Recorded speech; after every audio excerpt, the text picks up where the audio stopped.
Today's daf is daf ayin hey, and we're up to the third line from the top of the Amud. Utlasa krai b'truma lamali. We have three psukim with regard to truma, and they are all in Vayikra. First, Perchav Beis, Pasuk Daled, Ish mizera Aaron v'hu tzarua ozav b'kodeshim lo yochal ad asher yitar. Second, a little bit later in the same chapter, it says, Uva Shemesh v'taher v'achar yochal min hakodeshim. And the third pasuk, which is in Perek Yud Beis, earlier it says, Ad malos yemei Torah, tzrichi. We need all these three psukim. And the Gemara goes into detail regarding these three psukim.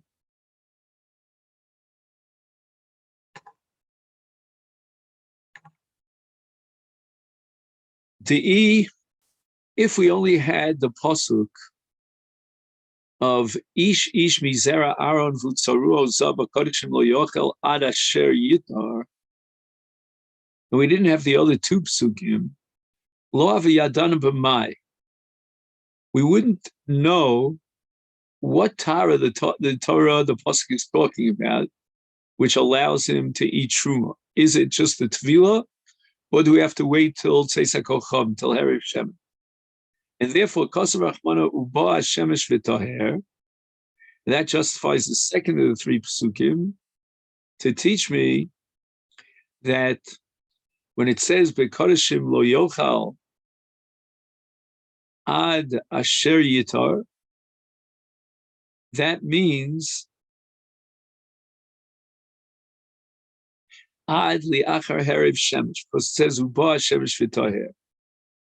So that means that a Tful Yom who hasn't yet achieved Hariv Shemesh is not allowed to eat truma, because Rachman Uba Shemesh V'Taher. And if we had the second pasuk, Uba Shemesh V'Taher, Hani Mila would have said that only applies to a Lav Bar Kapar. He's not a Mechusa Kapar like Zav Yoledes Mitzorah.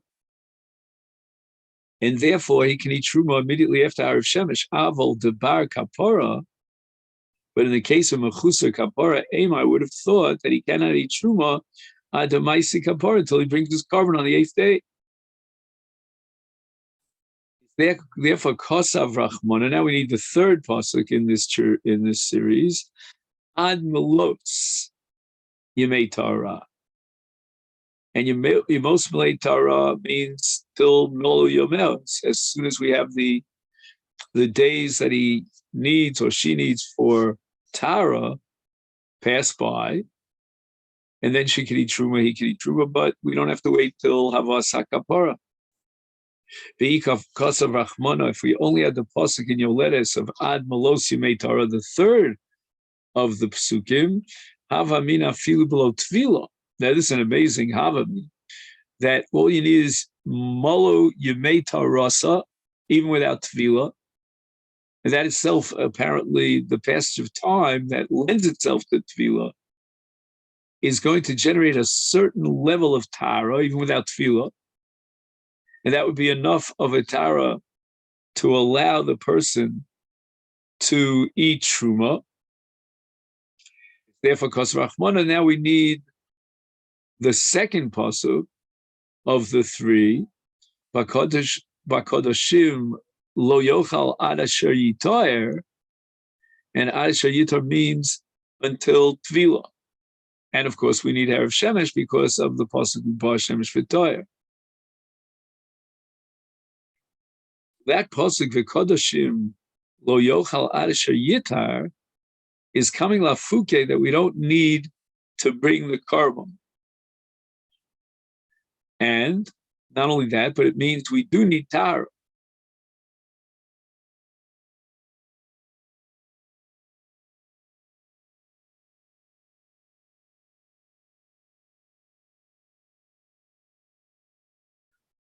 When the Torah says Ad Malos Yemei Tara, it means even without bringing the carbon. But on the other hand, it lends itself to a Havamina that you don't even need tefillah. We go to the other extreme. So for that, we need to balance it with the middle pasuk, Uba Shemesh V'toya.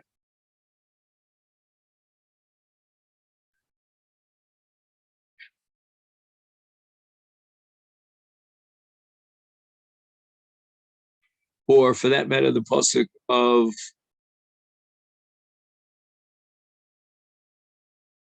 Ad Asher Yitar, which was the first of the three psukim.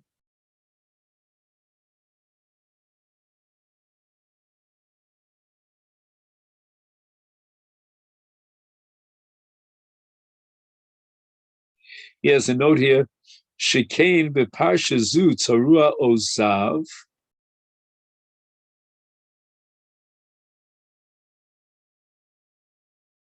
That's the first of the three psukim. Mefurish sheyesh litval.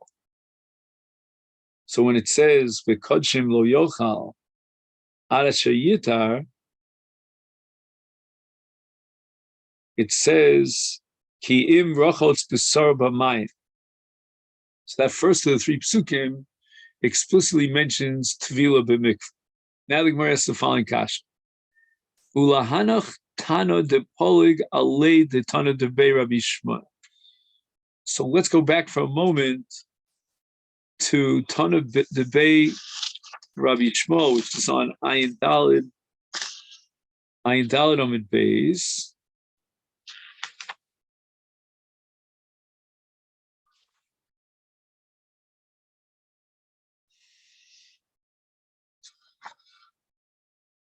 The Tana de Bei Rabbi Shmuel, when the pasuk speaks about a tameh who needs to bring karbanos like a zav, it doesn't refer to a zav bal sholosh rios or a metzora muchlat, but rather to a zav bal shtei rios, a metzora muskar akasim medaber.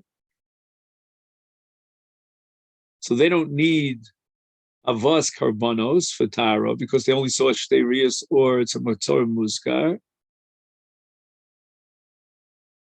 And that's Dumi the Tamei Nefesh that's mentioned in that same pasuk, who doesn't need a kapara, and therefore the pasuk is talking about a case where they don't need a kapara. So therefore, you cannot interpret the pasuk of a kodshim lo yochal ad asher yitar as referring to taras hakarbanos. And the first pasuk of this series is referring to achilas truma.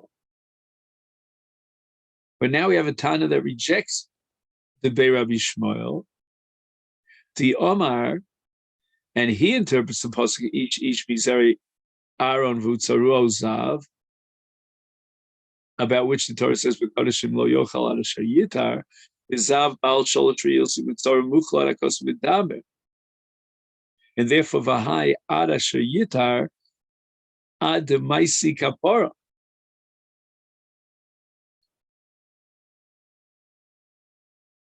Now, the pasuk cannot be referring to truma; it has to be referring to kodshim, because with regard to truma, we have a halacha of harif shemesh. We don't have to wait for the korban.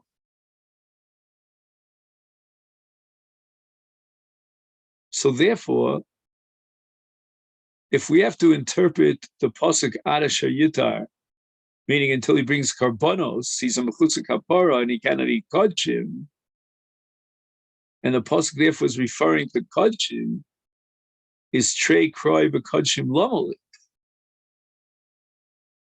Right? We needed the extra pasuk according to Tana Bei Rabbi Shmuel in order to allow the tamei to eat truma after tefillah plus hariv shemesh. But now we're talking about a pasuk that's not referring to truma at all, but rather referring to kodshim.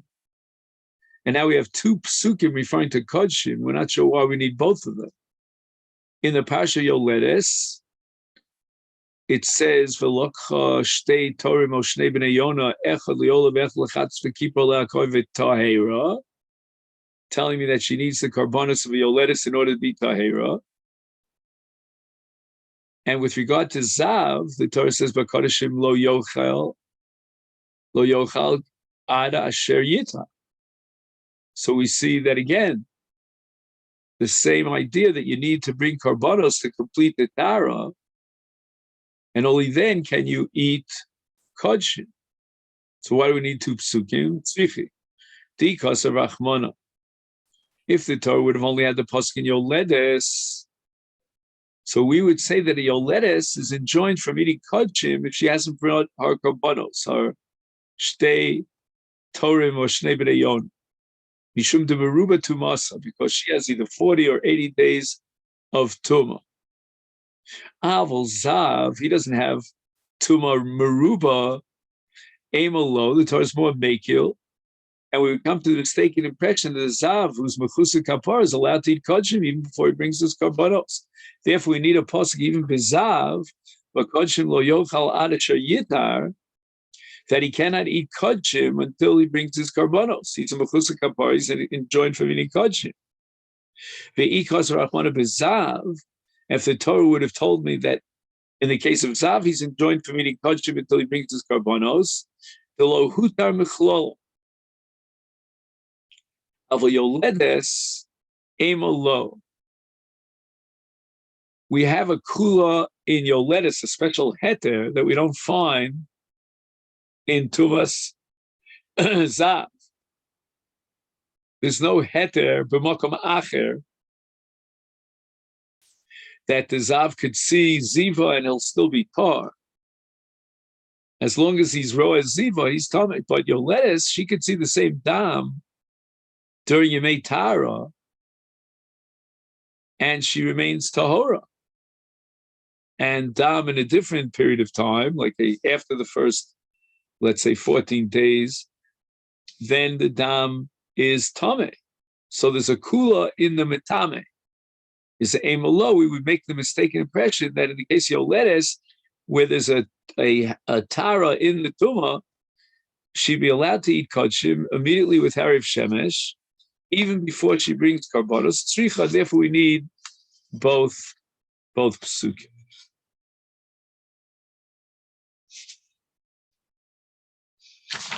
Okay. Now the Gemara is going to bring another pasuk regarding truma. I'll read the pasuk. It says, "Bechol asher yipol alav mehem." So we're talking about a sheretz. B'mosam yitma, mikol kli eitz, o veged, o or, o sak, kol kli asher yasam malach b'hem, b'mayim yuva v'tamei ha'arev v'toy. So this pasuk requires tvila and hariv shemesh must be talking about truma. Only with regard to truma is there a tara that is concluded with hariv shemesh. So we already learned from the psukim that we brought earlier on the daf that a tful yom before hariv shemesh is enjoined from eating truma. So why do I need another pasuk to tell me ad ha'erev v'tayr, until hariv shemesh he's tamei and he's enjoined from eating truma? Why the repetition? Amar Abzera linigia. We're not talking about achila now. We're talking about lo yiga kli tvul yom or adam tvul yom b'truma. The Torah is coming with this extra pasuk to prohibit a contact between a kli that contracted tumah and then was put into the mikvah, but still has not yet had hariv shemesh, or a person who went to the mikvah by day and he hasn't yet achieved hariv shemesh, to teach us that there's an isur negia in these cases with truma. Tisanya, and we have a brisa that interprets this pasuk referring to truma.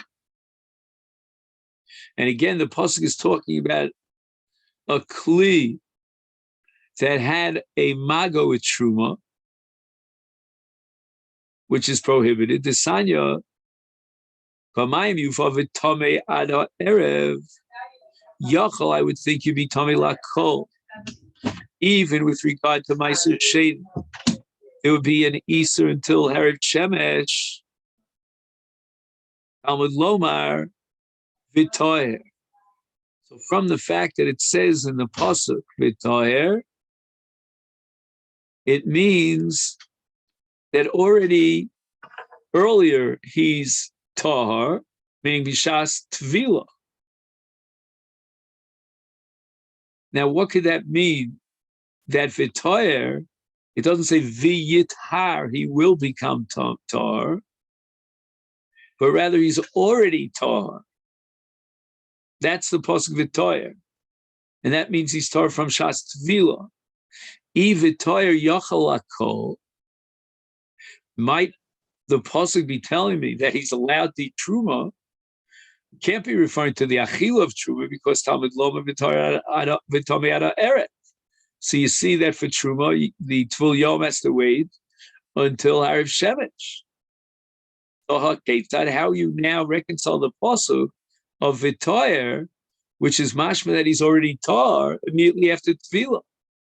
And the answer is kan l'maser sheni v'kan l'truma. When it says v'toher, which was mashma that he was already tar immediately after the tefillah, that's only as far as maser sheni is concerned. But v'tamei ada arev, that's referring to truma. So again, with regard to maser sheni, once he goes into the mikveh, he can eat maser sheni. With regard to truma, he has to wait until after Hariv Shemesh. And now the Gemara goes off on a tangent. It says v'epoch hana.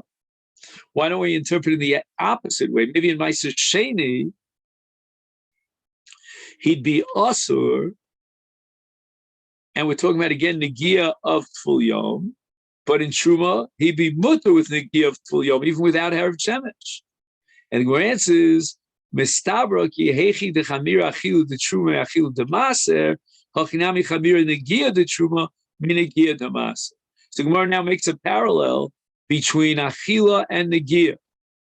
And just like the Torah was more machmir in achilas Truma, requiring Hariv Shemesh, whereas Achilas Maser is a Tful Yom, even without Hariv Shemesh, is mutter, he's allowed to eat Maser. So to a Negia, which is the subject of this pasuk that we're studying, we're going to be more machmir in Negia and Truma than in Negia the Maser. So therefore it's logical to assume that Negia b'Truma is more chomer than Negia and Maser as far as Tful Yom is concerned.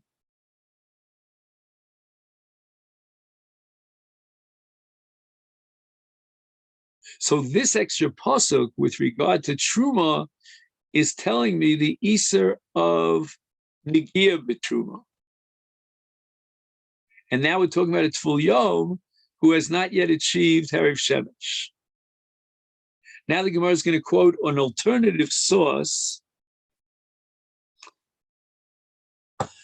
from which we could derive the Easter Negia of a Tful Yom b'Truma.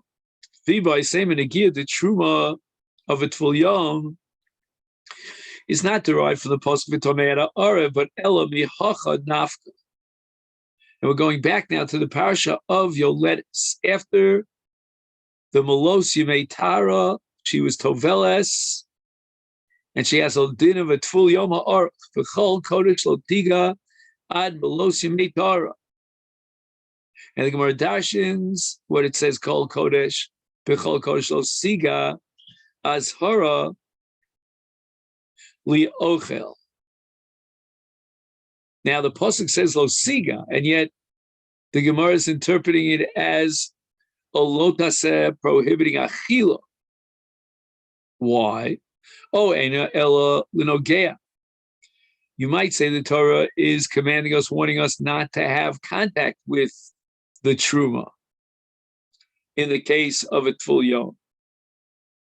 That's the way we certainly would interpret the pasuk, because it says in the pasuk,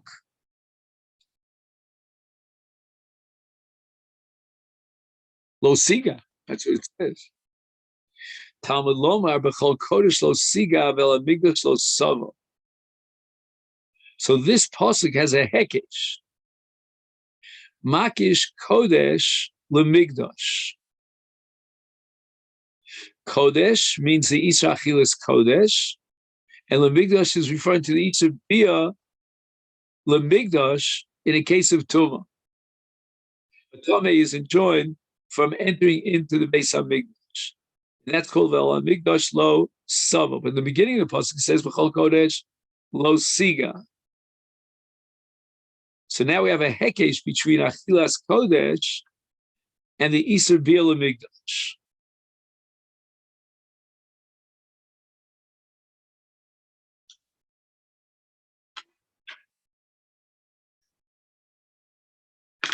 What do we derive from this hekesh? Ma, just like the Isur Bia Lemigdash, if he violates it, Davar sheyesh lo netilas neshama is chayav kares.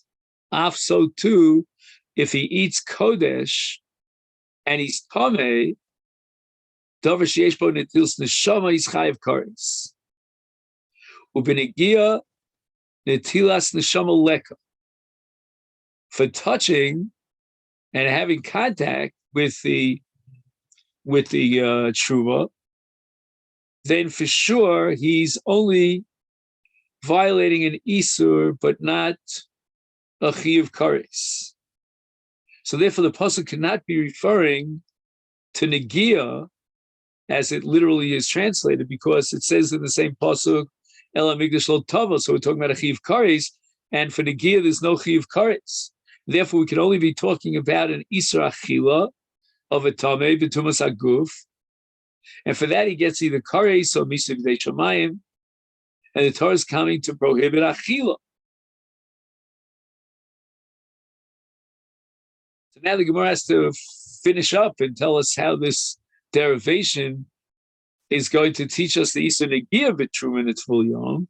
V'hai di afke v'lashon negia. But why did the Torah use lashon negia when it's coming to warn us about achila? Because the chiyuv kares only applies to achila. So why the strange language lo siga? Is hachikama? It's coming to teach us that negia kachila, that just like there's an isur achila in a case of a tful yom with regard to truma, is also an isur negia. So kamosha tful yom also achilas truma, kach also b'negia b'truma. Now at this point, the Gemara begins the sugya p'tua daka. Now, there are two parts to the sugya of p'tua daka. What we have here on Daf Ayin Hey, up until, let's say, Tana Rabbana, which is, let's say, 7, 8 lines up on the bottom, we have what I call the light part of the sugya, the easy part of p'tua daka. Then we get to the most difficult part of the sugya p'tua daka. So let's first start with the easy part. The easy part is what we call mishtameres lebia psula. We had a machlokes tanoim back on Daf Nun Vav Amud Beis between Rabbi Meir on the one hand and Rav Elazar and Rav Shimon on the other hand about achilas truma in the following scenario. We have a woman who's an almana, and she received kedushin from the Kohen Gadol, or a woman who's a grusha and she received kedushin from a Kohen Hedja. That's called mishtameres lebia psula. In other words, they have not yet consummated the marriage with any act of bia, of intimacy, but this kedushin is on the way to nisuin.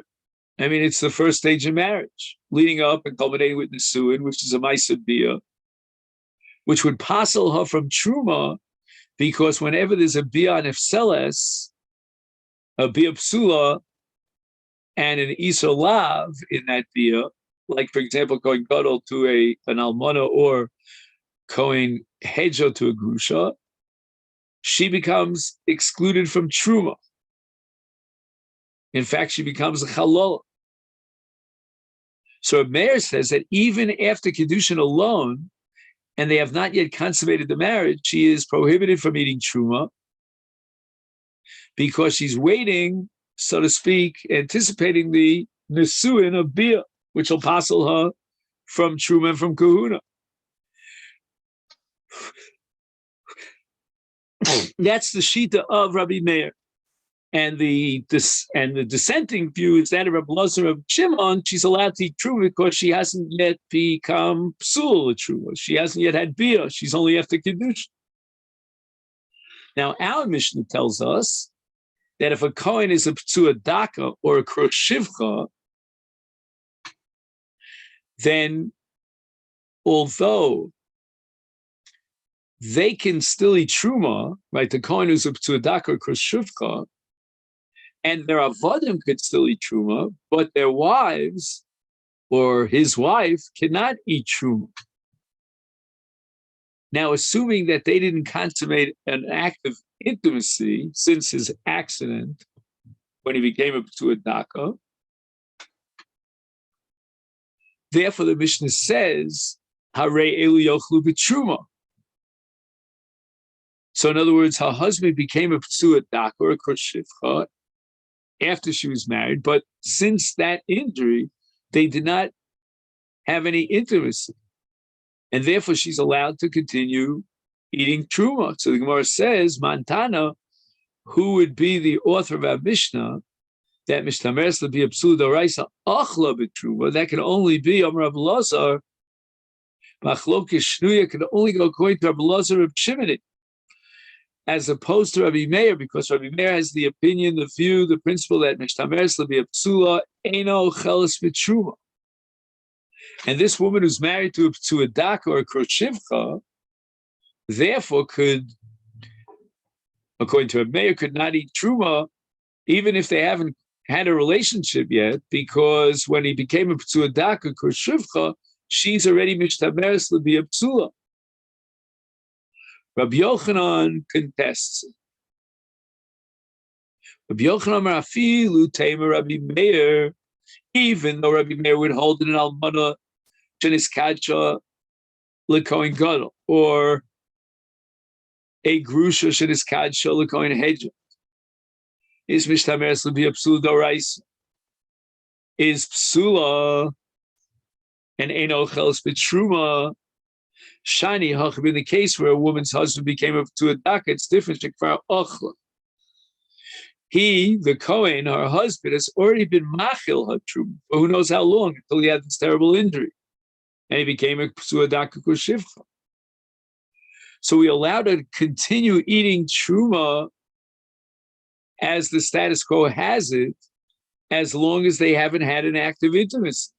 But in the case of a Kohen Gadol who married an almana or a Kohen Hedger who married a grusha, there was never a moment in time when, in the context of that marriage, the husband who's a Kohen or Kohen Gadol could be machil hatruma.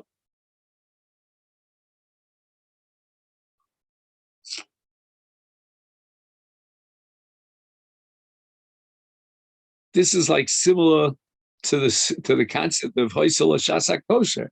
In other words, once she was eating truma in the framework of that marriage, like in the case of p'tua daka kushivcha, will allow her to continue until she becomes p'sula, if, heaven forbid, they consummate an act of intimacy.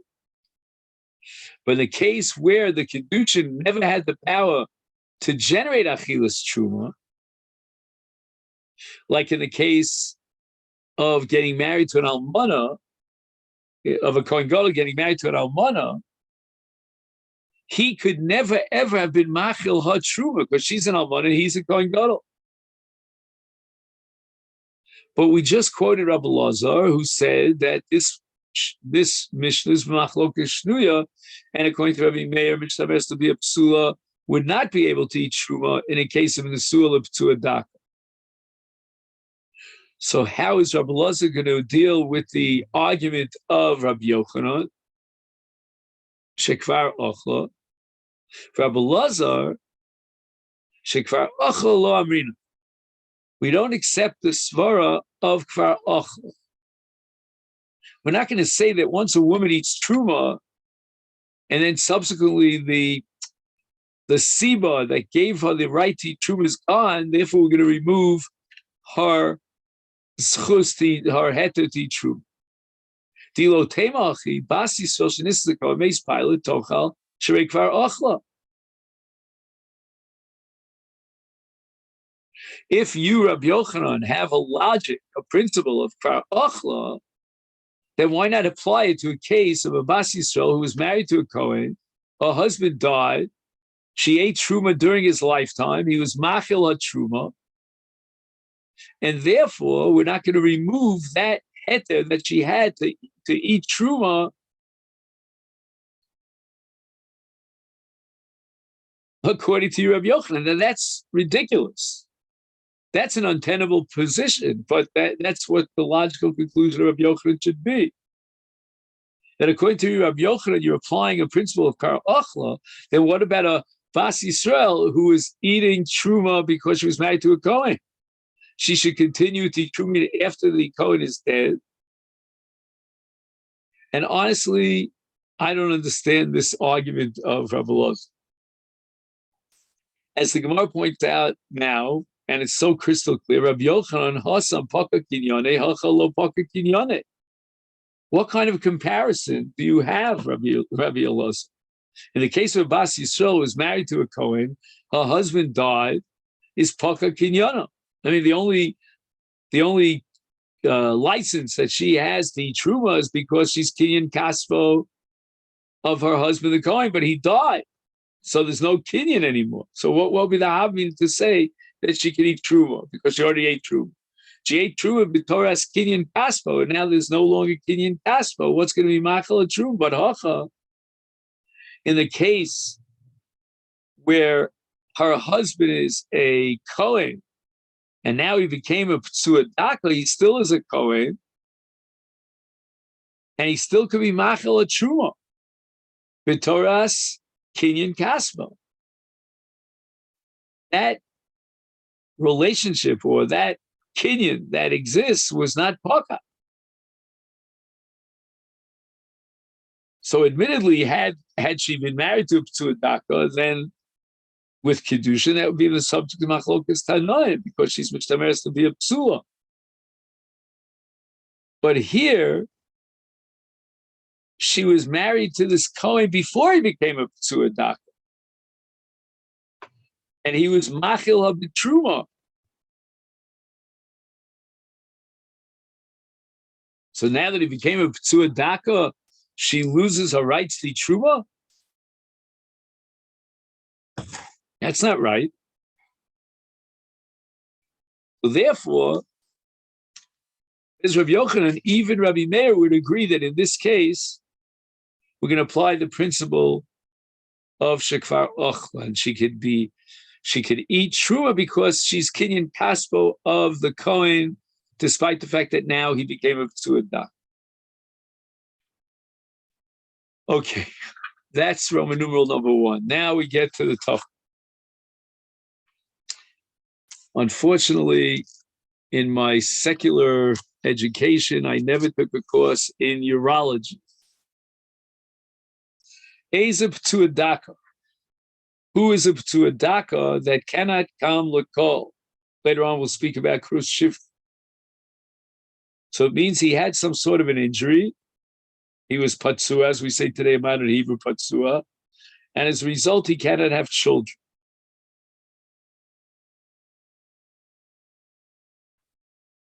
Tanur Rabbanan, Ezu p'sua daka kol sheniftu beitim shelo v'afilu achas mehen. He had an injury that impacted on one of his testicles. Rashi says, Al yidei cherev osakim. So clearly, this is an injury that was brought about by human intervention. And right now, we're talking about an injury to one of his testicles. Now it says, afilu nikvu. Nikvu means nikev al yidei kots. So again, it's not as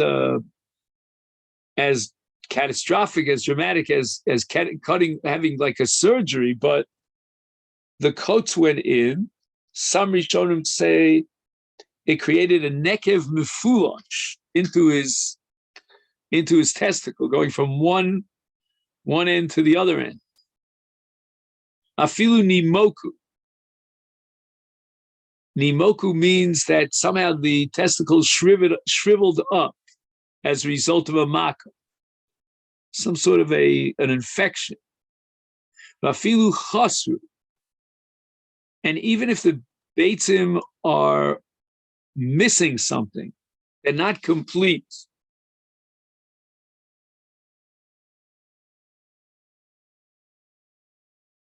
He says the following, that imnasta beitza racha eno nechshav p'tuadaka. So again, if one of his beitzim was cut off or crushed, he's a p'tuadaka. If there was a hole that went in, he's a p'tuadaka.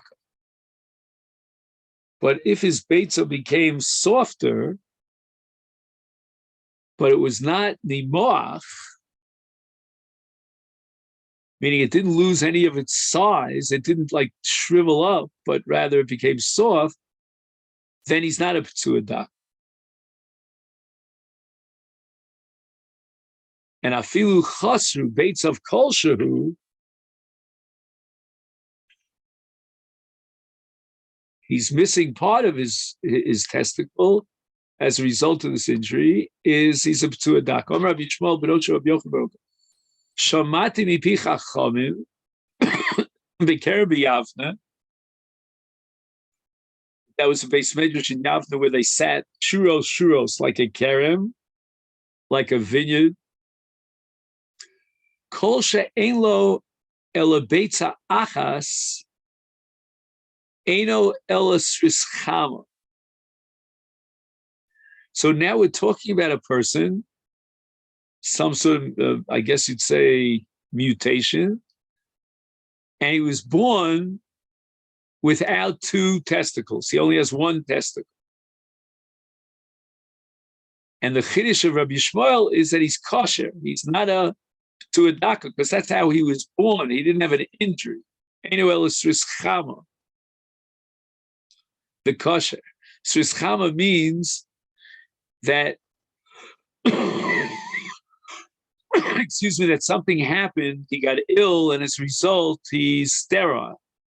So he's allowed to be married to a Jewish woman because he didn't have an injury. But keep in mind, srischama means that he had a choli.